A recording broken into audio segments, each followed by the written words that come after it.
comprends que tu te sens démuni parce qu'il en souffre, mais il a 8 ans. Tu sais quoi, contrairement à la plupart des adultes, on est d'accord qu'un enfant ne peut pas analyser ses comportements alimentaires et il ne peut pas non plus prendre pleinement conscience des conséquences à long terme sur sa santé s'il mange trop, pas au bon moment, trop sucré, etc. C'est un enfant. Ça ne sert à rien de se focaliser alors uniquement sur son alimentation qui ne représente qu'une partie du problème.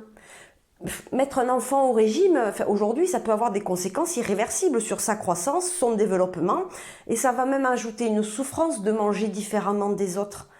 Tu sais quoi, Alexandra, je pense que le surpoids de Thomas, c'est peut-être et probablement la conséquence de plusieurs facteurs, et il faut en comprendre les causes profondes pour en venir à bout une bonne fois pour toutes.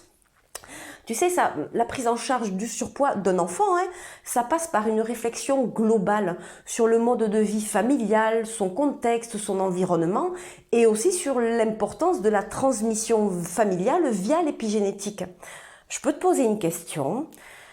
Est-ce que tu dirais, toi, aujourd'hui, que tu es heureuse, que tu es sereine? Ou au contraire, tu dirais que tu es stressée dans ta vie? Parce que comment tu manges, toi? Ah, Alexandra, attends, tiens. Je vais te proposer une piste et une réflexion. Et si les comportements alimentaires de Thomas reflétaient en fait tes tensions internes et tes stress? Je te demande cela parce que souvent, tu sais, les enfants, on dit que ce sont des éponges émotionnelles et ils observent ce que nous, les adultes, faisons et la façon dont on a de réagir, et ce de façon totalement inconsciente. Ils agissent par effet miroir en regard de nos comportements, nous les adultes. Les neurosciences, elles nous permettent de comprendre beaucoup de choses.